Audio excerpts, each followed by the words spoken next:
दोस्तों, चुनौतियां आपके जीवन में अनायास ही या ऐसे ही नहीं आ जाती। उनका कोई मकसद होता है, यानी कि आपका जीवन क्या चाहता है, बदलाव। और अगर आप सिविल सर्विसेज के मतलब कि एस्पायरेंट हैं, तो ये आपके लिए बहुत बड़ा अवसर है कि अपनी चुनौतियों को अवसर में बदलिए। ठीक, तो नमस्कार, मैं हूं कपिल देव। स्वागत करता हूं आप सबका अपनी इस इन्वायरमेंट इकोलॉजी की महत्वपूर्ण कक्षा में। तो दोस्तों, सबसे पहले तो मैं आज आपसे क्षमा चाहता हूं, क्योंकि कल कुछ टेक्निकल एरर के चलते आपकी क्लास जो है वो एक तरह से अपूर्ण थी, यानी कि माइक सही नहीं था। तो हुआ क्या कि आपकी पूरी की पूरी क्लास, मैंने भी ध्यान नहीं दिया उस पर, पूरी की पूरी क्लास जो है वो आवाज़ जो है वो स्पष्ट ही नहीं हो पाई। तो दोस्तों, शुरू करते हैं। कल वाली क्लास जो है एक बार फिर से रिवाइज करते हैं, क्योंकि ये आपके लिए बहुत महत्वपूर्ण है दोस्तों, इसलिए इसको रिवाइज किया जा रहा है। तो देखते हैं पहले कि हमने आपकी पिछली क्लास में पढ़ा क्या। एक बार उसको रिकॉल करते हैं कि पिछली क्लास में हमने पढ़ा क्या था। तो हम क्या पढ़ रहे थे दोस्तों? हम पढ़ रहे थे आपका क्या, एक्वेटिक इकोसिस्टम। एक्वेटिक इकोसिस्टम की बात कर रहे थे। इसमें हमने क्या देखा? इसमें हमने देखा कि भैया एक्वेटिक इकोसिस्टम होता क्या है, ठीक है, इसके कितने प्रकार हैं, टाइप्स ऑफ जो एक्वेटिक इकोसिस्टम है उनके बारे में जाना कि जो एक्वेटिक इकोसिस्टम है वो कौन कौन से हैं। पहला जो फ्रेश वाटर इकोसिस्टम था आपका, दूसरा क्या था, ट्रांजिशनल था, तीसरा क्या था, सैलाइन था आपका, यानी कि जो ताजे फ्रेश वाटर की बात कर रहा था इकोसिस्टम की, यानी ताजे पानी के इकोसिस्टम की बात कर रहा था। फिर ट्रांजिशन की बात कर रहा था, यानी जैसे मैनग्रोव हो गया आपका, एस्चुअरीज हो गई, उनकी बात किया इसने। फिर सैलाइन यानी किसकी बात किया, ओशियन की बात किया। अब फैक्टर जो इसको अफेक्ट करते हैं उनके बारे में भी जाना हमने कि जो फैक्टर अफेक्ट करते हैं वो कौन कौन होते हैं। अब जैसे आपने देखा जो आपका स्थलीय पारिस्थितिकी तंत्र था, यानी कि जो टेरेस्ट्रियल इकोसिस्टम था, उसमें आपने क्या देखा, ताप, दाब, आर्द्रता, ये सब सारी चीजें जो है वो क्या कर रही थी, प्रभावित कर रही थी। लेकिन जब आप एक्वेटिक की बात आएंगे तो इसमें आपका ड्रिफ्ट और सैलिनिटी, ठीक है, ये एक एक्स्ट्रा कारक हैं दो आपके, जो इसको क्या करते हैं, प्रभावित करते हैं। फिर दोस्तों हमने क्या देखा, फिर हमने जो आपके एक्वेटिक ऑर्गेनिज्म हैं, ठीक है, उनके बारे में देखा कि एक्वेटिक जो ऑर्गेनिज्म है वो कौन कौन से हैं। चाहे वो हम न्यूस्टन की बात कर लें, चाहे हम नेक्टन की बात कर लें, चाहे हम प्लैंक्टन्स की बात कर लें, प्लैंक्टन्स में, या फाइटोप्लैंक्टन्स की बात कर लें, या जू प्लैंक्टन्स की बात कर लें, ठीक है। हम बात कर लें किसकी, बेंथोस की, यानी कि जो सबसे तल में रहते हैं। हमने इन सब की बात की, पेरीफाइटन्स की बात की कि कहाँ कहाँ पाए जाते हैं और कैसे कैसे होते हैं। फिर दोस्तों हमने एक बात किसकी की, हमने बात की लेक, जो आपका इकोसिस्टम है उसकी बात की। किसकी बात की, लेक इकोसिस्टम की बात की, लेक इकोसिस्टम की। इसमें क्या देखा, लेक इकोसिस्टम में जो लेक के एरिया है बेसिकली, ठीक है, लेक के जो एरिया हैं, जैसे वेलांचली क्षेत्र हो गया आपका, और जो फोटिक जोन, अफोटिक जोन की हमने बात की इसमें, ठीक, उसमें प्रोफंडल मंडल की बात की उसमें हमने। फिर हमने जो है लास्ट में जैसे नीचे जो होता है, जो झील की तली होती है उसकी बात की, बहुत सारा देखा उसमें, यानी कि झील के एरिया की बात की। फिर हमने किसकी बात की, टाइप्स ऑफ लेक की बात की, टाइप्स ऑफ लेक की बात की। टाइप्स ऑफ लेक में क्या था दोस्तों, टाइप्स ऑफ लेक में क्या था, आपने तीन लेक, जो लेक थी वो देखी। पहला क्या था, ओलिगोट्रोफिक था, ओलिगोट्रोफिक लेक थी, उसको देखा। फिर क्या देखा, मीजोट्रोफिक लेक देखी आपने, मीजोट्रोफिक। फिर क्या देखा, यूट्रोफिक, ठीक है। हमने इन तीनों लेकों के बारे में, या जो ये तीन प्रकार की झीलें पाई जाती हैं, इनके बारे में भी जाना कि कौन सी लेक जो है वो आपके लिए महत्वपूर्ण है, या कौन सी लेक है जिसको संरक्षण की आवश्यकता है, या जिसमें हमें प्रदूषण को रोकना है, या मानवीय गतिविधियों को क्या करना है, रोकना है। ठीक दोस्तों, अब फिर हमने क्या देखा, फिर हमने देखा सुपोषण को, यानी कि आपका जो यूट्रोफिकेशन है उसको देखा। ठीक, यूट्रोफिकेशन को हम देख रहे थे सुपोषण। ठीक है, सुपोषण की बात हम कर रहे थे, तभी जो है हमने क्लास को क्या किया था, एंड किया था।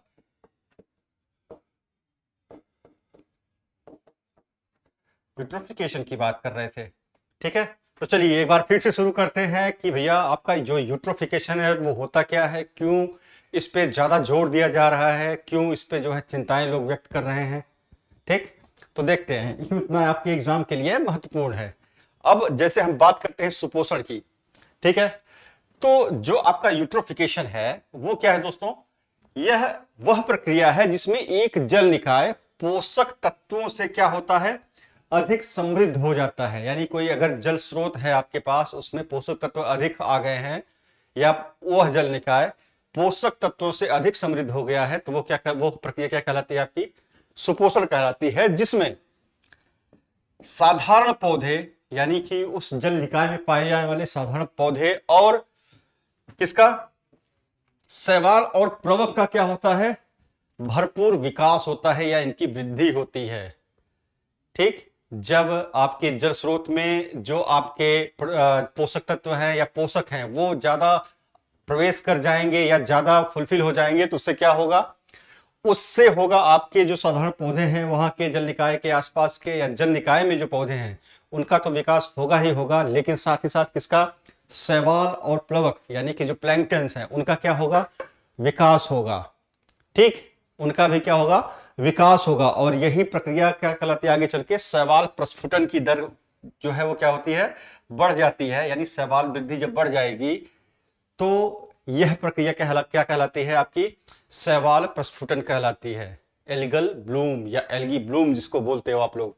ठीक है, अब यह क्या है दोस्तों, जो आपका सुपोषण है या यूट्रोफिकेशन है, यह क्यों जो है एक गंभीर पर्यावरणीय समस्या को माना जाता है, क्यों जरूरी है आपके लिए सुपोषण पढ़ना, क्यों जरूरी है आपके लिए यूट्रोफिकेशन पढ़ना, क्योंकि वाकई में ये क्या है, एक बहुत बड़ी गंभीर पर्यावरणीय समस्या है। जिस जल निकाय में सुपोषण या यूट्रोफिकेशन की प्रक्रिया होगी वहां का इकोसिस्टम या उस जल स्रोत का इकोसिस्टम क्या हो जाएगा, नष्ट हो जाएगा। ठीक है, इसलिए इसको एक गंभीर पर्यावरणीय समस्या के रूप में जाना जाता है। अब जब शैवालों का विकास होगा, दिन दूनी रात चौगुनी वृद्धि होगी, आपके जो प्लवक हैं प्लैंक्टन्स हैं उनकी दिन दूनी रात चौगुनी वृद्धि होगी, तो होगा क्या दोस्तों, पहली बात तो आपके जल में जो घुलित ऑक्सीजन है वो क्या होगी, कम हो जाएगी, क्योंकि सूर्य के प्रकाश से ऑक्सीजन की सहायता से क्या करेंगे, ये लोग सपोषी होते हैं ना, तो अपना भोजन बनाएंगे। श्वसन के लिए इनके क्या चाहिए, ऑक्सीजन चाहिए, तो ऑक्सीजन जो घुलित ऑक्सीजन आपके जल स्रोत में है वो क्या होगी, खत्म हो जाएगी। वह क्षेत्र क्या हो जाएगा, उसमें जो रहने वाले ऑर्गेनिज्म हैं वो भी क्या हो जाएंगे, धीरे धीरे समाप्त हो जाएंगे। तो इससे क्या होना है कि वह क्षेत्र जो है आपका मृत क्षेत्र यानी क्या हो जाएगा, डेड जोन घोषित हो जाएगा, या डेड जोन जो है वो बन जाएगा। क्या, डेड जोन जो है बन जाएगा सुपोषण के चलते। ठीक, और आपने पढ़ा भी होगा न्यूज़पेपर्स में, कई जो है क्षेत्र आपके डेड जोन्स घोषित किए जा चुके हैं। इसीलिए इसको गंभीर पर्यावरणीय समस्या को क्या किया जाता है, माना जाता है। ठीक है, अब देखेंगे जो आपका सुपोषण है वो कितने प्रकार से हो सकता है। ठीक है, अब सुपोषण जो है, जैसे इसमें बात कर रहा है कि सुपोषण दो प्रकार से हो सकता है। पहला तो है जो प्राकृतिक यानी कि जो नेचुरल यूट्रोफिकेशन है उसके जरिए या नेचर के जरिए जो होता है। दूसरा होता है ह्यूमन मेड, मानव मेड, यानी कि हम कम है क्या किसी से, नहीं भाई, हम किसी से कम नहीं है, और वही पॉल्यूशन फैलाने में, गंदगी फैलाने में, बिल्कुल नहीं। तो यहां पे जो आपका सुपोषण है वो दो प्रकार से होता है। पहला क्या है, प्राकृतिक यूट्रोफिकेशन या प्राकृतिक सुपोषण। ठीक है, प्राकृतिक सुपोषण की बात कर रहा है ये। अब यह क्या है, जब प्राकृतिक सुपोषण होता है तो उसमें मानव का हस्तक्षेप नहीं होगा, और यह सुपोषण की प्रक्रिया कई साल चलती है। यानी कि उसमें सुधार की गुंजाइश रहती है। धीरे धीरे क्या होता है, शैवालों की वृद्धि होगी या धीरे धीरे उसमें प्लवक की वृद्धि होगी। लेकिन जब वही हम बात करेंगे किसकी, मानव निर्मित यूट्रोफिकेशन की या सुपोषण की, तो इसमें क्या होता है, मानव गतिविधियों के कारण जो है यूट्रोफिकेशन की गति क्या हो जाएगी, बढ़ जाएगी। क्यों बढ़ जाएगी, क्योंकि हमने उर्वरक का क्या किया, प्रयोग किया। हमने जो घरेलू कचरा था उसका क्या किया, सीधे जल स्रोतों में फेंका। ठीक है, औद्योगिक जो कचरा था उसको क्या किया, सीधे सीधे जो है जल निकायों से हमने उसको क्या किया, जोड़ दिया, या सीधे सीधे बिना उसका निस्तारण किए हुए या बिना उसका ट्रीटमेंट किए हुए सीधे जल निकायों में क्या किया, गिरा दिया। इससे क्या हुआ, सुपोषण की प्रक्रिया। सुपोषण की प्रक्रिया हुई तो फिर क्या हुआ, एल्गल ब्लूम। जब एल्गल ब्लूम होगा तो वहां के जो घुलित जल में ऑक्सीजन है, जल में जो घुलित ऑक्सीजन है वो क्या होगी, कम होगी, और वहां के क्षेत्र जो है वो क्या हो जाएंगे, लिविंग ऑर्गेनिज्म के लिए, जो वाटर ऑर्गेनिज्म है उनके लिए असहनीय हो जाएगा या बहुत जटिल हो जाएगा, जिसमें वो क्या करेंगे, सरवाइव नहीं कर पाएंगे और डेड जोन क्या है वो घोषित हो जाएगा। ठीक है, अब यही बात कर रहा है कि यह जो गति है वह कैसे बढ़ेगी, जो घरेलू अपशिष्ट है, कृषि और शहरी जो अपशिष्ट है, पोषक तत्वों के स्तर में तेजी से क्या करते हैं, वृद्धि करते हैं।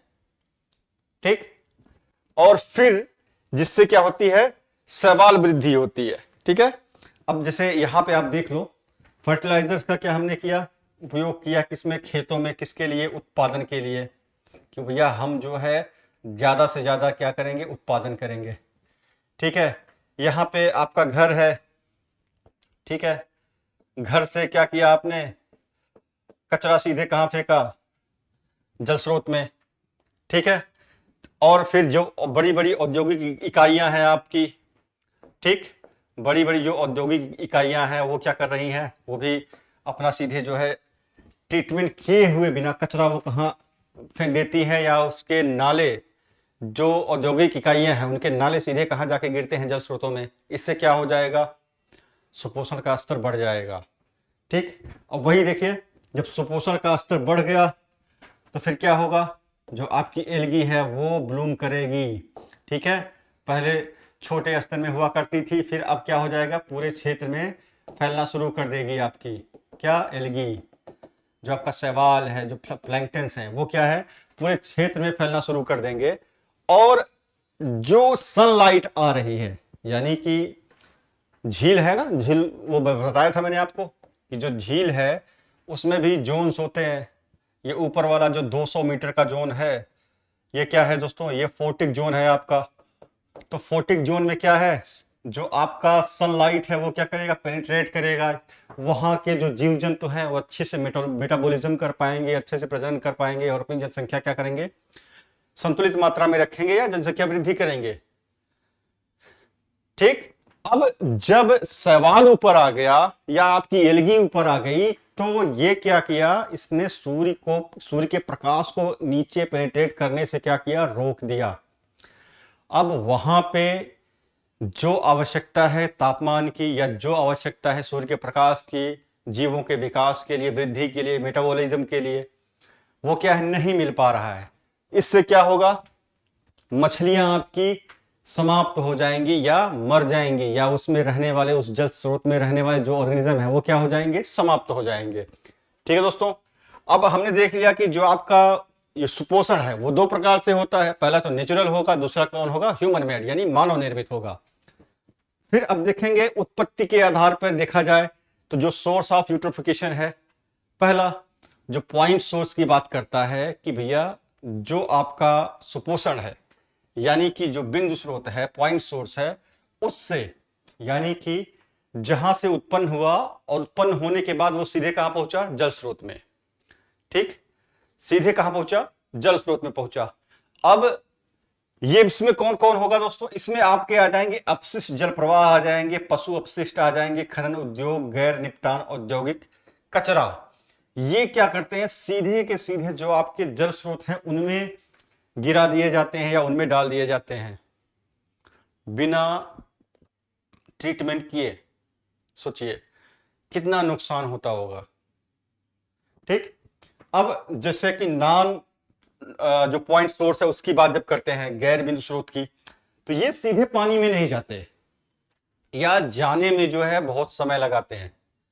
ठीक है, सीधे पानी में नहीं जाएंगे, सीधे पानी में ये नहीं जाएंगे। अब जैसे कि आप एक प्लास्टिक ले लो, पॉलीथीन सब्जी लाते हो ना आप लोग, तो आप क्या किए, फैक्ट्री से वो पॉलीथीन बन के आई, तो कोई जो सब्जी बेचने वाला है वो खरीद के लाएगा सबसे पहले, फिर उसके बाद आप सब्जी खरीदने जब जाओगे तो वो पॉलीथीन आप किस में लाओगे, सब्जी में पॉलीथीन भर के घर लाए। फिर घर में सब्जी आप पलटने के बाद या उसको क्या करेंगे, कचरे के डिब्बे में डाल देंगे, क्या पॉलीथीन आपकी। जब आपके पास अच्छा खासा कूड़ा हो जाएगा तो वो आप कहीं दे दोगे, या जो म्यूनिसिपैलिटी की गाड़ी आती है कचरा उठाने वाली, उसको आप दे दोगे, या फिर ऐसी जगह फेंकोगे जो वहां से वायु द्वारा या वर्षा होगी तो जल द्वारा बह के सीधे कहां चला जाएगा, आपके जल स्रोत में। सिंपल सी बात कर रहा हूं, प्लास्टिक की पॉलीथीन की बात कर रहा, तो वहां चला जाएगा। वो जब जाएगा तो क्या वो जल प्रदूषण नहीं करेगा? करेगा भैया। तो ये आपका जो है एक तरह से देखा जाए तो नॉन पॉइंट सोर्स है। ठीक है, अब इसमें क्या क्या आ जाएगा, इसमें आपके क्षेत्र और सिंचाई अपवाह जो देखा जाए तो आ जाएंगे। जमीन पर जो हो रही घटनाएं हैं, जैसे कि आपकी ज्वालामुखी घटना हो गई, अगर जल स्रोत निकट है उसके तो सीधे जा सकता है, नहीं तो वो धीरे धीरे करके बाद में जाएगा। ठीक है, और औद्योगिक कार्यों से प्रत्यक्ष जो अपशिष्ट निकलता है उसका डिस्पोजल कहाँ कर दिया जाता है, उसका भी डिस्पोजल कर दिया जाता है आपके जल निकायों में। ठीक, अब हम किसकी बात करते हैं, हम बात करेंगे जो आपका यूट्रोफिकेशन है, यानी जो आपका सुपोषण, उसके प्रभाव की। ठीक, प्रभाव भैया, अब बोए है तो काटना पड़ेगा ना दोस्त, ऐसे तो चलने वाला नहीं है।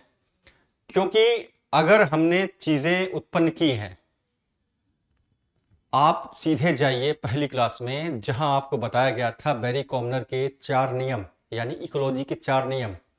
उन चारों नियमों में एक नियम था कि दोस्त, पृथ्वी पे सब कुछ फ्री में नहीं मिलता, कीमत चुकानी पड़ती है। तो यहां पे आप कीमत चुकाओगे कैसे? ऐसे, रिडक्शन इन वाटर ट्रांसपेरेंसी, यानी कि जो आपकी जल की पारदर्शिता है वो क्या हो जाएगी,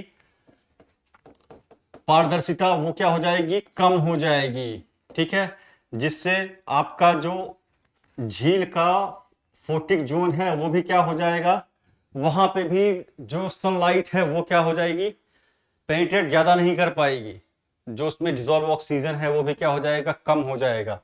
और यह जल क्या होगा, पीने योग्य नहीं है। ठीक है, पीने योग्य नहीं होगा। ठीक, फिर दूसरा क्या होता है, फिर दूसरा होगा इसमें एल्गल ग्रोथ या एल्गी ब्लूम जैसी घटनाएं हो जाती हैं। तो जब पोषक तत्व या जो ये पोषक हैं वो कहां पहुंचे, आपके जल निकाय में पहुंचे, तो इनको क्या मिल गया, एक तरह से देखेंगे तो इनको मिल जाएगा क्या, भोजन, कि भैया हमारे लिए भोजन आ गया, अब हम क्या करेंगे, वृद्धि करेंगे। और ये जो आपके सवाल हैं, जो आपके फाइटोप्लैंक्टन्स हैं, ये आपके दोस्त एक तरह से कह सकते हैं कि ये बहुत सारी चीज़ों में काम आते हैं, दवाइयों में काम आते हैं, सौंदर्य प्रसाधनों में काम आते हैं, लेकिन जो आपका वाटर सोर्स है उसके लिए बहुत बड़े दुश्मन है, ये बहुत बड़े दुश्मन है। वहां की जो बायोडाइवर्सिटी है वो पूरी की पूरी समाप्त हो जाती है। एल्गी क्या करेगी, ग्रोथ करेगी, जिससे आपका पूरा का पूरा जो वाटर सोर्स है वो क्या हो जाएगा, पूरे एल्गी से भर जाएगा, और उसमें रहने वाली जो बायोडाइवर्सिटी है, जो ऑर्गेनिज्म है, वो समाप्त हो जाएंगे, और वो डेड जोन क्या हो जाएगा, डेड जोन हो जाएगा। वो आपका वाटर बॉडी डेड जोन जो है घोषित हो जाएगी या डेड जोन हो जाएगा। ठीक है, ऑक्सीजन इफिशियंसी, यानी कि जब शैवाल बढ़ेंगे तो भैया उनके श्वसन के लिए क्या चाहिए, ऑक्सीजन भी चाहिए। तो जो डिसॉल्विंग ऑक्सीजन है, डीओ, वाटर में जो डिसॉल्विंग ऑक्सीजन है वो क्या हो जाएगी, कम हो जाएगी। जब कम हो जाएगी तो मछलियां सरवाइव कर पाएंगी नहीं, फूड चेन, फूड वेब, सारी की सारी जो व्यवस्था है वो क्या हो जाएगी, ध्वस्त हो जाएगी। ठीक है, अब लॉस ऑफ स्पीसीज डाइवर्सिटी वही बात कह रहा है कि जब ये सब होगा, यानी कि फूड चेन टूट गई, आपकी फूड वेब जो है वो ब्रेक हो गई, यानी कि वाटर ट्रांसपेरेंसी जो है वो कम हो गई, एल्गल ग्रोथ हो गया, आपको टेम्परेचर नहीं मिल पा रहा है, आपको सनलाइट नहीं मिल पा रही है, आपको ऑक्सीजन नहीं मिल पा रहा है, तो क्या आप वहां पे सरवाइव कर पाओगे? या उस क्षेत्र में या उस जल सोर्स में रहने वाले जो ऑर्गेनिज्म है या जो बायोडाइवर्सिटी है वो क्या सरवाइव कर पाएगी? बिल्कुल नहीं कर पाएगी। तो यहाँ पे क्या होगा दोस्तों, यहाँ पे होगा जो बायोडाइवर्सिटी है उस वाटर सोर्स की, वो क्या हो जाएगा, वो समाप्त हो जाएगा। ठीक है, अब फूड वेव क्या हो जाएगा, क्राइसिस उत्पन्न हो जाएगा, फूड वेव क्राइसिस उत्पन्न हो जाएगा, not food chain, food web crisis. ठीक है, अब बगुले भी क्या करते हैं, मछलियां खाते हैं, जब मछलियां वहां पे है नहीं तो क्या होगा, चेन तो टूटी ना, एक उनका खाने का सोर्स तो वो भी था। इससे क्या हो जाएगा, पूरे का पूरा जो वाटर इकोसिस्टम है वो क्या हो जाएगा, कोलैप्स कर जाएगा, पूरा का पूरा वाटर सिस्टम जो है कोलैप्स कर जाएगा। इसलिए जो आपका सुपोषण है, ठीक है, सुपोषण है जो आपका, ये क्या है, एक गंभीर पर्यावरणीय समस्या है दोस्तों, गंभीर पर्यावरणीय समस्या है, याद रखिएगा, गंभीर पर्यावरणीय समस्या है। सुपोषण से आप पोषण मत समझिएगा कि नहीं हम ताकतवर होंगे, बलवान होंगे, ऐसा कुछ नहीं है। सुपोषण का मतलब आपके जो जल वाटर सोर्स है, वाटर बॉडी है, उसका नुकसान होने वाला है, वहां पे डेड जोन बन सकता है, वहां पे रहने वाले जो ऑर्गेनिज्म है, बायोडाइवर्सिटी है, वो क्या हो सकती है, समाप्त हो सकती है या खत्म हो सकती है। ठीक है, चलिए अब देखते हैं आगे। अब सुपोषण तो पढ़ लिया कि भैया वहां पे सवाल क्या हो गए, बहुत ज्यादा हो गए, ये आप फिगर देख रहे हो, ये बच्चा ये सवालों के बीच है, यहाँ पे आपकी एलगी है, ऐसी ऐसी कंडीशंस होती हैं, तो अब इसके नीचे ऑक्सीजन बची होगी? बिल्कुल नहीं यार, नीचे क्या जो सनलाइट है वो पेनिट्रेट कर पा रही होगी इनके चलते? आप खुद देख लो, इसके नीचे क्या सनलाइट जाती होगी? बिल्कुल नहीं। तो ये क्षेत्र क्या हो जाएगा, रेड जोन हो जाएगा भाई। तो अब बात कर रहे हैं किसकी, हम लोग बात करेंगे हार्मफुल एल्गल ब्लूम की। ठीक है, हानिकारक शैवाल प्रस्फुटन की बात करेंगे कि हानिकारक जो शैवाल प्रस्फुटन है वो क्या होता है। ठीक है, अब जैसे जलीय पारतंत्र में क्या है दोस्तों, शैवालों की तीव्र वृद्धि को क्या कहा जाता है, शैवाल प्रस्फुटन की दर या शैवाल प्रस्फुटन कहा जाता है। अब इसमें क्या होता है, शैवाल हमने जैसे देखा प्राकृतिक में क्या हुआ, जो प्राकृतिक आपका यूट्रोफिकेशन था उसमें क्या हुआ, कई साल लगे जो है आपके सुपोषण होने में, उसमें उपचार भी किए जा सकते थे, उसमें बहुत सारी गतिविधियां की जा सकती थी कि जिससे मानव उसमें चेत भी सकता था या मानव कई उपाय कर सकता था, जैसे सुपोषण ना हो या सुपोषण की दर जो है वो निम्न हो जाए। लेकिन यहाँ पे जब HAB होता है यानी कि हार्मफुल एल्गल ब्लूम जब होता है आपका, तो इसमें दिन दूनी रात चौगनी इस तरह से वृद्धि करते हैं आपके शैवाल प्लैंक्टन्स। ठीक, अब ये क्या है दोस्तों, ये जो है इसमें ये होते क्यों है, मेन बात आप ये जान लीजिए, जो पोषक हैं, ठीक है, जैसे आपके क्या हो गए, जैसे आपके उर्वरक हो गए, ठीक है, उर्वरकों का अत्यधिक प्रयोग, ठीक है, अत्यधिक प्रयोग, फिर घरेलू कचरे का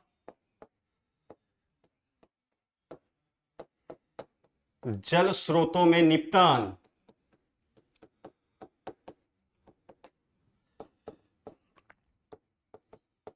फिर दोस्तों जैसे आपका क्या हो गया, जो आपका औद्योगिक अपशिष्ट है, औद्योगिक जो अपशिष्ट है उसका क्या है दोस्तों, उसका भी हम निस्तारण कहाँ कर देते हैं, उसका निस्तारण हम अपने वाटर बॉडीज में कर देते हैं। आपने देखा होगा आपके एरिया के आसपास जो कॉलोनी के नाले हैं, शहरों के नाले हैं, वो कहाँ जाते हैं भैया, सीधे नदियों में गिराए जाते हैं। ऐसे में ही होता है क्या, जल प्रदूषण। आप अभी जैसे बरसात के सीजन में देखो, और फिर वहां क्या होता है, बहुत सारी जलकुंभियां जो है वो आपकी नदी में दिखाई देती हैं। तो ये जब आपके बरसात के समय में जब तालाब भर जाते हैं तो वहां से बहकर ये क्या कहाँ पहुंचते हैं, आपके नदियों में पहुंचते हैं। तो सोचो, रोज दिखाई देती हैं, इक्का दुक्का नहीं, रोज की रोज दिखाई देती है, थोड़ी बहुत नहीं बहुत सारी। तो सोचो कितना जो है नुकसान होता होगा आपके जो वाटर बॉडीज हैं उसके बायोडाइवर्सिटी का। ठीक, तो यही चीज है कि जब जलीय पारतंत्र में शैवालों की तीव्र वृद्धि हो जाए तो उसको क्या कहा जाएगा, शैवाल प्रस्फुटन। यह वृद्धि जो है दोस्तों कई साल नहीं लगाती, कई महीने नहीं लगाएगी, मुश्किल से 2-4 दिन या 1 हफ्ते, बस इससे ज्यादा नहीं। बस इतने में ही क्या हो जाता है, आपका पूरा वाटर बॉडीज जो है वो इस शैवालों से भर जाएगा और ऐसे हो जाएगा। 2-4 महीने जाते जाते यहाँ पे रहने वाले जो ऑर्गेनिज्म है वो समाप्त हो जाएंगे दोस्त। ठीक, अब यह क्या होता है, यह प्राकृतिक भी होता है और अप्राकृतिक भी होता है। जैसे मैंने आपको पहले बताया था कि यह नेचुरल वे में भी हो सकता है और ह्यूमन मेड भी होता है। ठीक है, अब इसमें क्या है कि जैसे स्थिर और गर्म जल में क्या है, शैवाल स्वयं को मात्रात्मक रूप से क्या करते हैं, विकसित करते हैं, क्वालिटेटिव नहीं क्वांटिटेटिव रूप से, यानी कि जनसंख्या इनकी बहुत तीव्र रूप से क्या होगी, वृद्धि करेगी। अब यह क्या है दोस्तों कि जो शैवाल प्रस्फुटन है पारिस्थितिकी तंत्र पर नकारात्मक प्रभाव डालता है। ठीक है, अब नकारात्मक प्रभाव तो डालेगा ही डालेगा। फिर क्या करता है कि यह साइनोबैक्टीरिया के लिए, मतलब जो आपका साइनोबैक्टीरिया है, यह जो शैवाल प्रस्फुटन होता है उसके लिए प्रमुख रूप से जिम्मेदार माना गया है। क्या, आपका साइनोबैक्टीरिया, याद कर लीजिएगा या आप लिख लीजिएगा। ठीक है, क्या, साइनोबैक्टीरिया। ठीक, साइनोबैक्टीरिया किसके लिए, जो आपका हार्मफुल एल्गल ब्लूम जो हो रहा है उसके लिए साइनोबैक्टीरिया क्या है, प्रमुख रूप से जिम्मेदार माना गया है।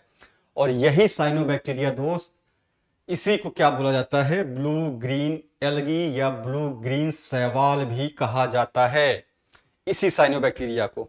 ठीक है, चलिए अब हम क्या देखें, आगे देखते हैं कि ये एक डेटा दिखाते हैं आपको। ठीक है, एक पिक्चर है, इमेज है, आप अच्छी तरह से देख लो एक बार। ठीक है, सॉरी, ये एक इमेज है। ठीक है, और ये कोई आम इमेज नहीं है, ये बहुत प्रसिद्ध जो है चित्र है और इसमें भी आज जब बताया जाएगा तब आपको समझ में आएगा। सबसे पहले तो आप देख रहे होंगे कि नोआ, ठीक है, नोआ, नोआ क्या है दोस्तों, ये आपकी एक यूएसए, आपने नाम सुना होगा ना यूएसए का, United state of America. USA का जो है आपका स्ट्रेटेजिक, एक स्ट्रेटेजिक एंड कह सकते हैं कि रेगुलेटरी क्या है, एजेंसी है, उसका एक भाग है या डिपार्टमेंट है क्या, नोवा। ठीक है, नोवा यानी कि नेशनल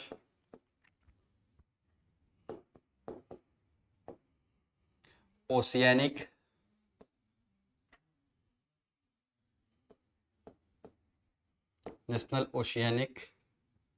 एटमॉस्फेरिक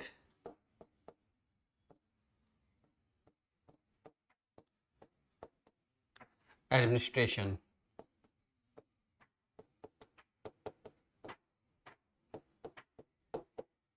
ठीक है, ये इसका पूरा नाम है नोवा का। ये नोवा का डेटा, अक्सर नोवा का जो डेटा होता है दोस्तों ना, वो बड़े स्ट्रेटेजिकली वे में क्या है यूज किया जाता है। बेसिकली ये नेवल जो एजेंसीज होती हैं आपकी या नेवल जो सिक्योरिटी होती है, नोवा डेटा वो यूज करती है, काफी खुफिया होता है या काफी सिक्योर होता है।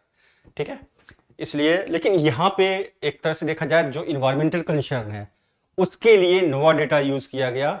और ये जो चित्र आप देख रहे हो ना दोस्त, ठीक है, ये जो आप चित्र देख रहे हो ये है आपके नॉर्थ अमेरिका, यानी कि जो आपका नॉर्थ अमेरिका है, नॉर्थ यूएसए की इरी लेक की है, यानी कि आपकी इरी झील की है। ठीक है, ये जो आप देख रहे हो ना, ये जो इमेज है ये आपके जो आपका उत्तरी अमेरिका है उसके इरी झील की है, यानी कि ये उत्तरी अमेरिका की कौन सी, चौथी सबसे बड़ी, और वर्ल्ड की कौन सी दोस्तों, वर्ल्ड की 10वीं सबसे बड़ी झील है, वर्ल्ड की 10वीं सबसे बड़ी झील है क्या, लेक इरी या इरी झील। अब यहां पे क्या देख रहे हो आप, ये एल्गल ब्लूम है दोस्त, ये हरा हरा जो दिख रहा है ना आपको, ये एल्गल ब्लूम है। और यहाँ पे ये सब छोटे छोटे ना, ये कोई छोटी छोटी जगह नहीं है, ये बहुत बड़े बड़े शहर इसके किनारे बसे हुए हैं, बहुत बड़े बड़े शहर बसे हुए हैं, बहुत बड़ी झील है। अब सोचिए इतने बड़े क्षेत्र में किस तरह से जो है ये अफेक्ट करती है, ठीक, किस तरह से अफेक्ट कर रही है। सिर्फ कहाँ देखिए, थोड़ा सा ये आपका बचा है, थोड़ा सा ये बचा है, बस सारा का सारा ब्लू ग्रीन एल्गी से क्या है, पटा पड़ा है। अब यहाँ पे रहने वाले जो लोग हैं उनको क्या होगा भाई, आर्थिक संकट उनके सामने तो उत्पन्न होगा ही होगा, साथ में ये जो है स्वास्थ्य का भी संकट इनके सामने उत्पन्न हो जाएगा। और यहाँ पे जो जलीय जो ऑर्गेनिज्म है, यानी जैसे मछलियां हैं और भी जो चीजें हैं, वो क्या हो जाएंगी, समाप्त हो जाएंगी। लोगों के आय का स्रोत जो है वो समाप्त हो जाएगा। इसीलिए जो आपका सुपोषण है या यूट्रोफिकेशन है, हार्मफुल एल्गल ब्लूम जिसके कारण होता है, वो क्या माना जाता है, गंभीर पर्यावरणीय समस्या के रूप में जाना जाता है। ठीक है, अब नोवा डेटा आपने देख लिया, यह नोवा डेटा दिखा रहा है किसका, इरी झील का। ये इस तरह से होता है दोस्त, छोटे छोटे आप तालाब में देखते हो ना, अभी पुराने आप मंदिरों में चले जाओ, अपने यहाँ कभी जाते हो ना, मंगलवार को शनिवार को बजरंगबली के दर्शन करने जाते ही होंगे, तो वहां पे आप क्या देखते होंगे, आसपास कोई छोटा सा तालाब जरूर होगा मंदिर में। आप वहां पे जाके देखो तो वो मंदिर का पानी आपका क्या होगा, हरा होगा दोस्त, हरा होगा। क्यों, लोग बर्तन धो रहे हैं उसमें, अपना पूजा की सामग्री धुल रहे हैं, या फिर हाथ पैर धुल रहे हैं, नहा रहे हैं उसी में, साबुन लगा के नहा रहे हैं। तो ये सब क्या हो रहा है, सुपोषण को बढ़ावा मिल रहा है। और वहां पे दोस्त कोई मछलियां नहीं होंगी उसमें। आप यहाँ पे श्री बंगला सिंह साहिब गुरुद्वारा जी है, वहां पे आप चले जाओ, साफ पानी है झील का, वहां पे जो तालाब बना हुआ है वहां पे साफ पानी है और मछलियां भी हैं। लोगों को वहां पे नहाने नहीं दिया जाता, ठीक है, इसीलिए यानी कि इनका संरक्षण भी क्या करना है, बहुत जरूरी है। अब दोस्तों हम किसकी बात करेंगे, अब बात करेंगे रेड टाइड की। ठीक है, हमने हार्मफुल एल्गल ब्लूम देख लिया, अब किसकी बात करेंगे, रेड टाइड की। अब जब किसी जलीय क्षेत्र या महासागर का फाइटोप्लैंक्टन तेजी से बढ़ता है तो इससे क्या होता है, समुद्र का रंग, जल जो है वो भी क्या रंग बदलता है। जी नहीं, समुद्र का जल रंग नहीं बदलता है, उसमें पाए जाने वाले फाइटोप्लैंक्टन्स वो क्या करते हैं, रंग बदलते हैं। इसीलिए समुद्र का रंग कभी भूरा, कभी लाल, कभी हरा, इस तरह से दिखता है। अब जब रेड टाइड की बात करेंगे तो डायनोफ्लैगेलेट ये है आपके जो रेड टाइड है उसके होने का कारण। ये देख रहे हैं रेड टाइड, ठीक है, ये रेड टाइड। आपने इरी लेक में क्या देखा था, ग्रीन टाइड्स देखी थी, ठीक, वहां पे देखा था ना, बहुत बड़े क्षेत्र में क्या है, ग्रीन एरिया बना हुआ है, किसके चलते, प्लैंक्टन्स के चलते, शैवालों के चलते, फाइटोप्लैंक्टन्स के चलते।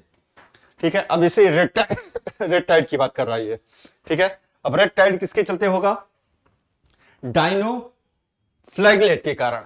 ठीक है, याद रखिएगा या लिख लीजिएगा अपने नोट्स में कहीं कि यदि यूपीएससी आपके लिए ऐसे विकल्प बनाता है कि जब लाल ज्वर या समुद्रों में लाल ज्वर की स्थिति देखी जाती है तो यह स्थिति डायनोफ्लैगेलेट के कारण होती है। ठीक, ऐसे भी बना सकता है, या कहेगा कि वो जो आपका एक तरह से देखा जाए जो साइनोबैक्टीरिया है उसके चलते होती है।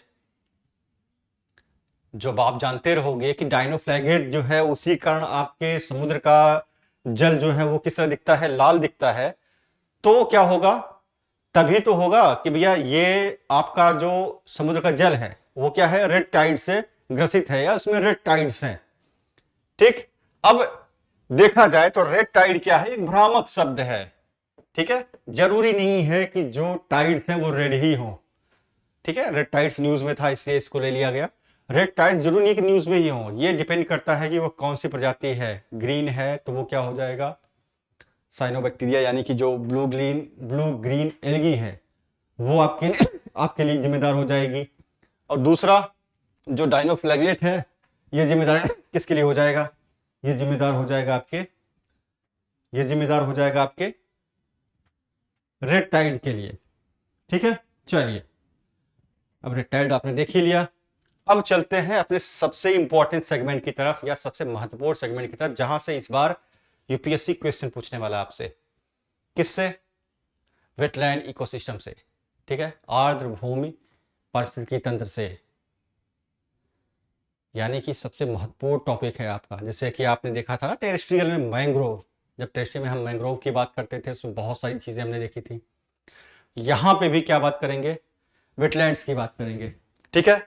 अब वेटलैंड्स क्या होता है दोस्तों? जैसे रामसर कन्वेंशन जिसके बारे में आप लोग सुना होगा, या अंतर्राष्ट्रीय स्तर पर अगर बात की जाए तो भूमि का वह क्षेत्र जो वर्ष भर या मौसमी रूप से क्या हो, जल से संतृप्त रहे या बाढ़ के चलते जल से भरा रहे, वह क्या कहलाता है? वेटलैंड कहलाता है, या आपकी आर्द्र भूमियां कहलाती हैं, ठीक है। अब देखा जाए तो जैसे रामसर जो कन्वेंशन है आपका, उसके द्वारा जो परिभाषा अपनाई गई वह क्या कहती है कि जिसके अंतर्गत एक ऐसा क्षेत्र जिसमें दलदल, पीठ भूमि, जल क्षेत्र, स्थिर या गतिमान जल, स्वच्छ या खारा जल रहता है और अधिकतम गहराई कितनी हो, 6 मीटर होती है, वह क्या कहलाता है आपका? वह कहलाता है आपका आर्द्र भूमि, ठीक है। वेटलैंड क्या कहलाता है? आर्द्र भूमि कहलाती है। ये क्यों जरूरी होता है दोस्तों? अब जैसे हम बात करेंगे कि बेनिफिट ऑफ वेटलैंड क्या है, क्यों जरूरी है कि वेटलैंड आपके लिए जरूरी माना जाता है।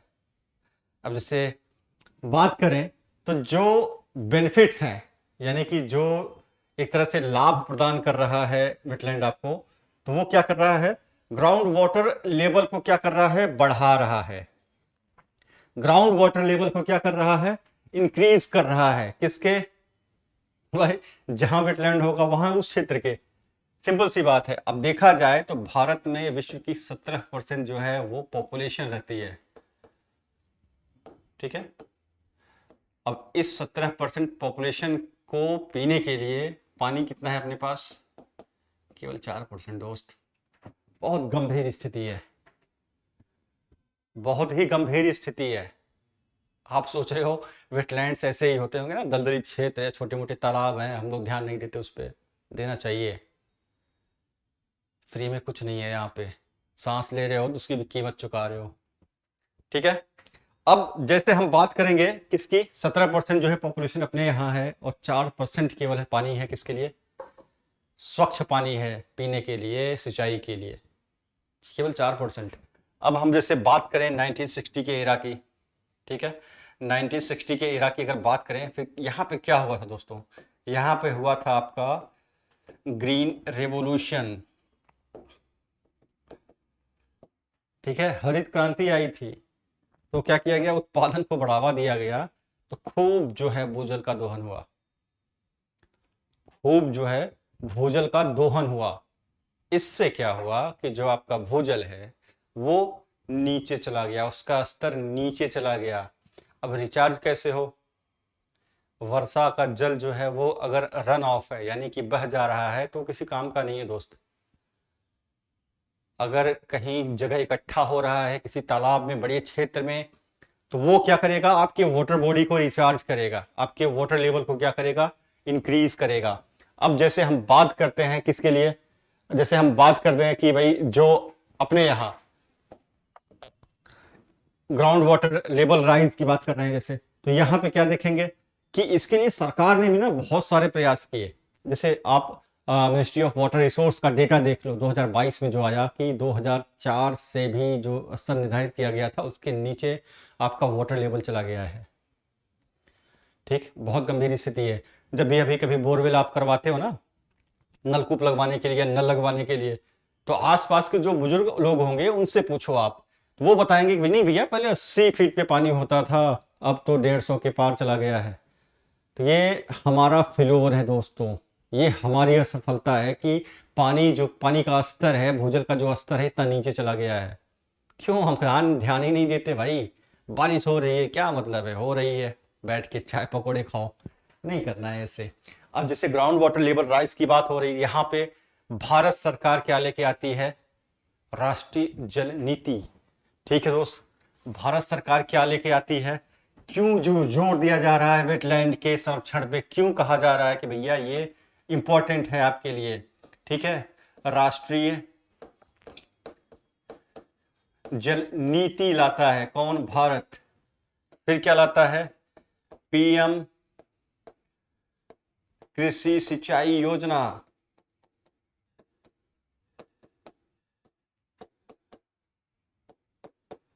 फिर क्या लाता है दोस्तों? जल शक्ति अभियान।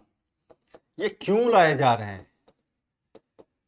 जल शक्ति अभियान जिसको क्या कहते हैं हम लोग दोस्त? Catch the rain campaign. Catch the rain campaign की बात कर रहे थे। कैच द रेन कैंपेन की बात कर रहे थे। फिर हम क्या कौन सी योजना लेके आए? अटल भूजल योजना। क्यों इतनी योजनाएं हम ला रहे हैं? समाप्त होने दो भाई, पानी क्या जरूरत है? ये तो नेचुरल प्रोसेस है ना। बात करें सिंचाई की तो भूजल से पूरी के पूरे भारत में 60% सिंचाई होती है। 60% जो आपका इरिगेशन होता है वो किससे होता है? आपके ग्राउंड वाटर से होता है। सोचो, पीने के लिए पानी बचेगा? तमिलनाडु में वैसे ही सूखा पड़ जा रहा है, किसान वहां पे चूहे खाने के लिए मजबूर है। महाराष्ट्र में सूखे पड़ जा रहे हैं, किसान आत्महत्या करने के लिए मजबूर है। तो क्या उन्हीं की जिम्मेदारी है? हमारी जिम्मेदारी नहीं है भाई, हमारी भी जिम्मेदारी है। ठीक है, तो ये सब योजनाएं लाई जा रही किसके लिए? सिर्फ आपके जल के दोहन को कम करने के लिए या आपके ग्राउंड वाटर को का जो रिसोर्स है उसको रिचार्ज करने के लिए। फिर किसकी बात कर रहा है? जो बेनिफिट है किसका? वेटलैंड का। बात कर रहा है प्रमोटिंग बायोडाइवर्सिटी। ठीक है, अब जैसे बायोडाइवर्सिटी की बात करता है तो वेटलैंड्स आपका देखा जाए तो सबसे बड़ा डाइवर्स एरिया है। ठीक है, यहाँ पे रहने वाले जो रेप्टाइल्स हैं, मैमल्स हैं, या जो देखा जाए तो जो एवियन पक्षी हैं, ये भी क्या करते हैं? बाहर से प्रवास करके आते हैं। तो यहाँ पे एक बड़ा क्षेत्र या बड़ा एरिया या बड़ा मेजर सोर्स देखा जा सकता है किसका? बायोडाइवर्सिटी का। Many types of assistant to humans. अब बहुत सारी जो असिस्टेंट है, जो सुविधाएं हैं, वो क्या करता है? मनुष्यों को प्रोवाइड करता है। पहला तो जैसे इकोनॉमिकल देख लो, इकोनॉमिकल देख लो। इसमें क्या होता है दोस्तों? इसमें क्या होगा? इसमें आप देखते हो सिंघाड़े की खेती। सिंघाड़े की खेती कहाँ होती है आपके? यही आर्द्र भूमियों में होगी भाई, यही झीलों में होगी, यही होगी। यहां पे क्या होगा आपका? पर्यटन विकसित होगा। पर्यटन विकसित होगा तो इनकम में क्या होगा? इजाफा होगा। तो वहां पे रहने वाले जो आसपास के क्षेत्र हैं, वहां पे रहने वाले जो लोग हैं, उनकी आय में वृद्धि होगी। उनकी आजीविका का क्या है? बहुत बड़ा साधन है। दूसरा, मेडिसिनल जो फैसिलिटीज हैं, बहुत सारे जो पौधे होते हैं वो क्या है? दवाओं का कार्य करते हैं। जो सौंदर्य प्रसाधन है आपके, उनमें प्रयोग होते हैं। दवाइयां हैं, उनमें प्रयोग होते हैं। ठीक, अब cooperation in many types of disaster management. बहुत सारे जो प्राकृतिक आपदाएं आती हैं उसमें क्या करता है? ये सहयोग करता है कि भैया जो प्राकृतिक आपदा की तीव्रता होती है उसको कम करने में आपका आर्द्रभूमि जो है बहुत बड़ी भूमिका निभाता है। जैसे किसी चक्रवाती तूफान की बात कर लो, अगर वहां पे आर्द्रभूमि है तो आपके आसपास नहीं आएगा, वहीं पे वो क्या हो जाएगा? शांत हो जाएगा। ठीक, चलिए अब देखते हैं इंपॉर्टेंस ऑफ वेटलैंड की बात कर लें। महत्व क्या है, यानी कौन कौन सी सर्विसेज जो है वो प्रोवाइड करता है आपका वेटलैंड। पहला सर्विसेज क्या है दोस्तों? जो आपका प्रोविजनल सर्विसेज है, इसमें क्या है? भोजन प्रोवाइड करता है, स्वच्छ पानी प्रोवाइड करता है, ईंधन और फाइबर प्रोवाइड करता है। आनुवंशिक जो संसाधन है उनको प्रोवाइड करेगा। ठीक, और रेगुलेटरी सर्विसेज की बात कर लें, यानी कि जो आपकी नियामक सेवाएं हैं उनकी बात कर लें, तो जलवायु का क्या करता है? नियमन करता है, यानी कि बारिश आपकी क्या होगी? समय पे होगी। तापमान ज्यादा नहीं बढ़ेगा। जो आपके फॉरेस्ट है उनको ग्रोथ के लिए क्या मिलेगा? एक तरह से वाटर सोर्स प्रोवाइड होगा, वहां पे जंगल आपके ज्यादा विकसित होंगे। ठीक, और फिर मृदा अपरदन से सुरक्षा प्रदान करता है, बिल्कुल करता है। प्राकृतिक आपदाओं से सुरक्षा प्रदान करेगा। प्रदूषण नियंत्रण भी क्या करेगा दोस्तों? प्रदूषण नियंत्रण भी क्या करेगा? कम करता है आपका क्या, वेटलैंड। प्रदूषण नियंत्रण भी कम करता है। कैसे, आगे बताएंगे कैसे। ठीक है। अब जो देखा जाए, जो कल्चरल सर्विसेज हैं आपकी या संस्कृति जो सेवाएं हैं, इसमें क्या है, जो आपका आध्यात्मिक और प्रेरणादायक है, यानी लोग ध्यान के लिए या किसी मेन मोटिव को पूरा करने के लिए जंगलों में जाते हैं। आप देखते होंगे ना कि कई जंगलों को क्या बोला जाता है, सेक्रेड ग्रोव्स बोला जाता है, यानी कि पवित्र उपवन बोला जाता है। कई जो जंगल हैं उनमें बहुत सारी ऐसी सांस्कृतिक या ऐसी गतिविधियां होती हैं जहां से लकड़ी तोड़ना या पेड़ काटना, जंगल काटना अपराध माना जाता है। वहां के जो नेटिव्स हैं, वहां के जो आदिवासी हैं या वहां के जो स्थानीय निवासी हैं, वो क्या करते हैं, पेड़ों को, वृक्षों को अपना मित्र समझते हैं। मितनी, आपने ये सब सुना होगा। मैती आंदोलन सुना है? मैती आंदोलन नहीं सुना है तो सुनो। मैती आंदोलन उत्तराखंड में क्या होता है दोस्तों, मनाया जाता है, या उत्तराखंड में एक बहुत प्रचलित आंदोलन है। जैसे आपका चिपको आंदोलन था, पिको आंदोलन था, ये छोटा आंदोलन है, ऐसा नहीं है कि बहुत बड़े पैमाने पे हो रहा है, लेकिन ये जो आपका इन्वायरमेंटल देखा जाए तो कंजर्वेशन है, उसके लिए बहुत इंपॉर्टेंस ये रखता है मैती आंदोलन। मैती मीन्स होता है मायका। इसका मतलब ये नहीं कि मायका चलो आंदोलन करो, ये वाला बात नहीं भाई। शुरू कैसे होता है, जैसे हमारे यहाँ रिचुअल्स होता है ना, सुबह शादी के दिन सुबह जो है जूता जो है वो चोरी किया जाता है। तो वहां पे जूता नहीं चोरी किया जाता, वहां पे वर वधू के परिवार वाले मिलके या वर वधू खुद मिलके क्या करते हैं, वृक्षों का रोपण करते हैं। और ये वृक्ष जो है उनके परिवार की जिम्मेदारी होती है उसको पालना पोसना या उसको बड़ा करना। ये बहुत ही जरूरी है दोस्तों, आपको भी करना होगा, नहीं तो हम छठे महाविनाश पे तो खड़े ही है ना। सिक्स्थ मास एक्सटेंशन याद है ना, मैंने बताया था, we are standing on the verge of sixth mass extension, तो याद रखिएगा। और उसके जिम्मेदार हम हैं, दूसरा कोई नहीं। यार हम छोटी मोटी गलतियां थोड़ी करते हैं, करेंगे तो यूनिवर्स तबाह करेंगे भाई। ठीक।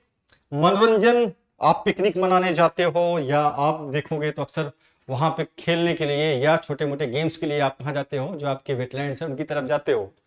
सौंदर्य, वहां पे उगने वाले जो पौधे हैं, पेड़ पौधे हैं, वहां पे क्या है, वही मेडिसिनल प्लांट का काम करते हैं, आपके जो सौंदर्य प्रसाधन है उसमें भी काम करेंगे, और साथ ही साथ एक आत्मिक शांति का भी क्या करते हैं, सोर्स हैं, वो आपको शांति भी प्रदान करेंगे। शैक्षणिक जो गतिविधियां हैं, जिस तरह से देखा जाए जो रिसर्च एंड डेवलपमेंट होते हैं, किससे संबंधित, जो वेटलैंड्स हैं उससे संबंधित, वहाँ की बायोडाइवर्सिटी को समझना या वहाँ के इकोसिस्टम को समझना, ऐसी गतिविधियां क्या करती हैं, वहाँ पे चलती रहती हैं। पारंपरिक जीवन और ज्ञान, जाहिर सी बात है वहाँ के रहने वाले जो नेटिव्स हैं, वहाँ के वृक्षों से कैसे अपने पारंपरिक ज्ञान को बढ़ाते हैं, या फिर बहुत सारी चीजें होती है ना कि वहाँ के पत्तों से उन्होंने क्या किया, चोट लग गई तो पत्ते पीस के लगा लिए। ये उनके मतलब कि देखा जाए तो धरोहर है भाई, पारंपरिक धरोहर है उनकी। ये आज से नहीं, कई पीढ़ियों से चली आ रही। कोई जो देखा जाए तो मेडिसिनल चीजें नहीं लेते हैं, वो ड्रग्स नहीं लेते हैं। ये सब चीजें प्रोवाइड करता है क्या, आपका वेटलैंड, इसलिए इतना महत्वपूर्ण हो जाता है। अब क्लासिफिकेशन ऑफ वेटलैंड की बात कर लें तो पहला जो वेटलैंड है, यानी कि वेटलैंड का आर्द्रभूमि का वर्गीकरण अगर किया जाए तो ये 3 तरह का होगा। पहला जो होगा तटीय या समुद्री जो आर्द्रभूमि है उसकी बात कर रहा है। यह कितना है दोस्तों, 24% है। ठीक है, याद रखिएगा, वेटलैंड 24% है। यानी कि अगर पूरे भौगोलिक क्षेत्र की बात की जाए भारत के, तो भारत में वेटलैंड पूरे भौगोलिक क्षेत्र का कितना है, 4.7% के आसपास। ठीक है, 4.7% के आसपास आपके क्या है, वेटलैंड्स हैं। ठीक। अब इनमें से भी जो 4.7 में 24% वो कौन से हैं आपके, वो आपके कोस्टल जो वेटलैंड है वो है 24%।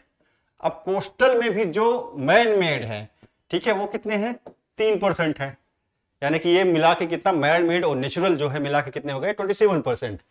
अब हम किसकी बात करेंगे, इनलैंड की बात करेंगे या अंतर्देशीय आर्द्रभूमि की बात करेंगे, इनलैंड वेटलैंड की बात करेंगे, जिसमें आपके झीलें, तालाब, डेल्टा, खाड़ियां, दलदल या सब, ये सब आपके आते हैं। इसमें क्या है दोस्तों इसमें देखा जाए तो आपका सबसे ज्यादा कितना 45%। ठीक है, 45% क्या है दोस्तों, ये आपके इनलैंड का डेटा है कि 45% जो वेटलैंड्स हैं वो कहां पाए जाते हैं, आपके इनलैंड में या अंतरदेशीय या देश के अंदर पाए जाएंगे, वो कोस्टल नहीं होंगे, तटीय नहीं होंगे। ठीक, अब मैन मेड की बात करें, मैन मेड की बात करें तो ये जो दिया गया है, एक्वाकल्चर हो, तालाब हो, छोटे टैंक हो, सिंचित कृषि भूमि हो, नहरें हो, अपशिष्ट जल निवारक क्षेत्र हो, ये सब क्या है, मानव निर्मित जो वेटलैंड है, अर्ध भूमियां हैं, वो कहलाते हैं। इनका कितना भाग है, इनका भाग है 30% के आसपास। ठीक है, याद रखिएगा, इनका कितना भाग है, इनका भाग है 30% के आसपास। अब हम बात करें कैसे, कॉजेज ऑफ वेटलैंड लॉस की बात करें, बिल्कुल। अब चीजें हैं, बिगाड़ने का हक तुम्हें पहले से मिलके आया है ना, मैंने आपको वो कोट बताया था, याद है कि नहीं, कि ये धरती हमें अपने पूर्वजों से विरासत में नहीं मिली है दोस्त, ये मिली है उधार हमें अपने आने वाली पीढ़ियों से। याद रखिएगा, ये गंभीर समस्या है कि जो है अपना है नहीं दोस्त, हमें लौटाना भी है अपने बच्चों को, अपने आने वाली पीढ़ियों को। तो इसीलिए एक सतत ढंग से सस्टेनेबल वे में क्या करिए, यूज करिए चीजें। उनके लिए भी छोड़ के जाना है ना हमें, कि हम ही खत्म करके जाएंगे, ऐसे नहीं होता। कल से जब वो पूछेंगे ना कि हमारे लिए आपने क्या छोड़ा, ऑक्सीजन छोड़ी नहीं, पेट्रोल छोड़ा नहीं, कोयला छोड़ा नहीं, जमीन छोड़ी नहीं, वेटलैंड्स छोड़े नहीं, मैंग्रोव छोड़े नहीं, कोई एक जवाब नहीं होगा हमारे पास। ठीक, अब कॉजेज ऑफ वेटलैंड लॉस की बात कर लें कि किस तरह जो क्षरण होता है किसका, वेटलैंड का या वेटलैंड का नुकसान होता है, उसमें से कारण, मेन कारण क्या है। पहला हम देखेंगे तो जो आपका मानव के चलते या मानव कारक है उसके चलते देख लें तो मानव क्या करेगा, ठोस अपशिष्ट निपटान कहाँ करेगा, आपके वेटलैंड्स में करेगा। अक्सर देखते हैं आप लोग, जो घर का कूड़ा करकट होता है ना गांव में या छोटे मोटे मोहल्लों में, वो तालाब के किनारे या अगर पानी का कोई वाटर बॉडी है ना, वहां जाके फेंक फेंक के आते हैं। तो ये जागरूकता फैलानी है और यही हमें जागरूक बनना है भैया, कि ऐसे नुकसान ना करो वेटलैंड्स का। ये बहुत बड़ा सोर्स है किसके, जो पानी आप पी रहे हो उसके लिए। अगर ये सूख गया ना, 10 फीट नीचे, 5 फीट नीचे पानी भाग गया तो फिर नल पानी नहीं देगा। ठीक, बाढ़ नियंत्रण के लिए जो बांध बनाते हैं या समुद्र तल की दीवारों का निर्माण किया जाता है, इससे भी क्या होता है, नुकसान होता है। ठीक है, अब घरेलू कचरों से क्या है, कीटनाशक या शाकनाशी या पोषक तत्व जो है, ये क्या होते हैं, ये भी वाटर बॉडी में जाएंगे तो क्या करेंगे, सुपोषण की स्थिति उत्पन्न करेंगे। और सबसे बड़ा, भूजल का दोहन। ठीक है, ये सबसे बड़ा कारण है, भूजल का दोहन। ठीक, अब हम जैसे बात करें किसकी, बात करें प्राकृतिक कारणों की, तो भैया जो टेम्परेचर बढ़ रहा है, हालांकि हम ही से बढ़ रहा है, ऐसा नहीं है कि इसमें प्रकृति भी करती है। तो समुद्र के स्तर में क्या हो रही है, वृद्धि हो रही है। तो आस पास के या जो आपके कोस्टल जो वेटलैंड्स हैं वो क्या हो जाएंगे, समाप्त हो जाएंगे। वहां पे भी क्या हो जाएगा, खारे पानी से युक्त हो जाएगा वो। ठीक है, बाढ़ और सूखा, ठीक है, ये भी क्या करेगा, ये भी आपके जो वेटलैंड्स हैं उनका जो इकोसिस्टम है वो क्या करेगा, नुकसान करेगा उनका। ठीक, तूफान, कटाव, जलवायु परिवर्तन से क्या है, इनको खतरा है। ठीक है, ये चीजें हो रही हैं। चलिए अब देखते हैं क्या, अब एक सवाल है दोस्तों, इस सवाल को क्या करना है, आपको हल करना है। सवाल को आपको हल करना है। हल कैसे करना है कि प्राकृतिक यानी जो जलवायु परिवर्तन हो रहा है, इससे निपटने के लिए सबसे सस्ता, सबसे आसान और प्राकृतिक तरीका क्या है। सिर्फ एक ही जवाब है दोस्त, वेटलैंड्स का ना संरक्षण कीजिए। इससे आपकी विश्वास मानिए 70% जो इन्वायरमेंटल एक्टिविटी है या इन्वायरमेंटल जो जो एक तरह से प्रॉब्लम्स हैं वो क्या होंगी, समाप्त हो जाएंगी। ठीक है, क्यों समाप्त होंगी? इसके लिए कि अगर हम कार्बन डाइऑक्साइड की बात करें तो कितना 30% जो लैंड बेस्ड कार्बन डाइऑक्साइड है वो कहां आपके देखा जाए तो स्टोर है, वो आपके पीटलैंड्स में स्टोर है। 30%, छोटी मोटी बात नहीं। अब वाटर की बात कर लें, फ्रेश वाटर अवेलेबिलिटी क्या करवाता है आपका, क्या, वेटलैंड। ठीक है, क्या करवाता है उपलब्ध आपको, स्वच्छ पानी उपलब्ध करवाता है आपको। फिर बात करें किसकी, 1 billion people dependent on wetland, यानी कि 1 बिलियन लोग, सोचो 100 करोड़ लोग जो है वो कहाँ, किस पे डिपेंड है, किस पे निर्भर है, आपके आर्द्र भूमियों पे निर्भर है। उनकी आजीविका का क्या स्रोत है, आर्द्र भूमि। अगर यही समाप्त कर ले जाएंगे ना तो ये लोग कहाँ जाएंगे भाई, इनके विषय में भी सोचना जरूरी है, हमें सोचना पड़ेगा। और दोस्तों इकोनॉमी की बात कर लें तो 47 ट्रिलियन यूएस डॉलर प्रति वर्ष अर्न होता है, कहां से, आपके वेटलैंड से। सोचिए इनकम का कितना बड़ा सोर्स है। चाहे वो आप देख लो ना, चाहे वो प्रोविजनल जो सर्विसेज हैं, चाहे वो आपकी कल्चरल सर्विसेज हैं, चाहे वो रेगुलेटरी सर्विसेज हैं, ये क्या प्रोवाइड कर रही हैं आपको, आपके जीवन को सरल बना रही हैं दोस्तों ना, लाइफ प्रोवाइड कर रही हैं आपको, जीवन जीने के लिए समय दे रही हैं।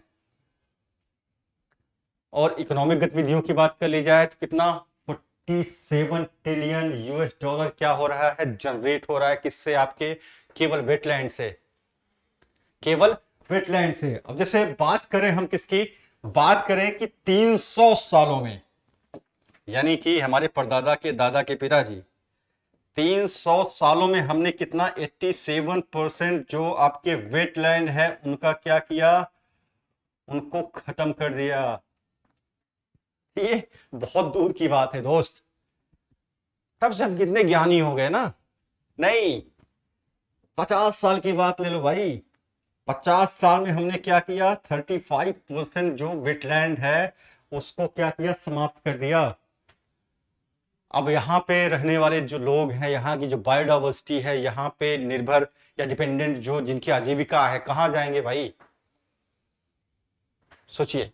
अब बात करें तो मेन जो ड्राइवर्स हैं, कौन कौन से फैक्टर हैं, पॉल्यूशन सबसे बड़ा, ड्रेनेज, फिर लैंड कन्वर्जन, यानी कि अगर देखा होगा ना, कब्जा कर लेते हैं गांव में लोग भूमि, अगर ऐसी है तो आप पहले जो खसरा खतौनी आती है गांव की, उसमें देखिए नाला बना हुआ है, तो उसमें क्या होता है कि कब्जा कर लेते हैं लोग, खेती करते हैं, जबरदस्ती मकान बना लेते हैं।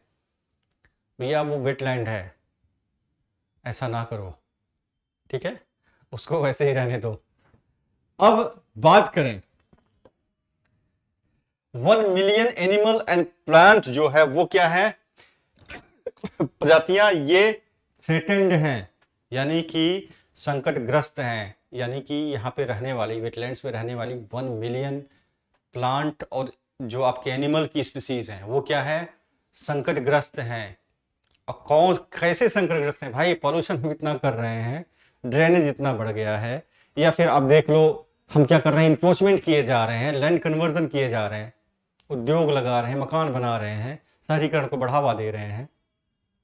तो हो क्या रहा है, जो आपके वेटलैंड्स है वो क्या हो रहे हैं, वो श्रिंक होते जा रहे हैं। जब श्रिंक होंगे तो वो क्या हो जाएगा, समाप्त हो जाएगा धीरे धीरे, और उस पर निर्भर लोग वो समाप्त हो जाएंगे, वहाँ पे होने वाली जो बायोडाइवर्सिटी है वो समाप्त हो जाएगी, वहाँ का इकोसिस्टम खत्म हो जाएगा। यानी कि आप टोटल इन्वायरमेंटल लॉस कर रहे हो, इन्वायरमेंटल लॉस कर रहे हो, loss of wetland, loss of biodiversity. सीधी सी बात है, आपको समझ में आए तो ठीक, नहीं आए तो कोई बात नहीं। ठीक है दोस्तों, तो आगे कल हम रामसर कन्वेंशन पढ़ेंगे, मॉन्ट्रिक्स रिकॉर्ड पढ़ेंगे, बहुत सारी चीज़ें पढ़ने वाले हैं, उसमें क्या हो सकता है क्या नहीं हो सकता आगे देखेंगे। तो आज के लिए इतना ही काफ़ी है। जय हिंद, जय भारत, नमस्कार, और ठंडी से बचे रहिए।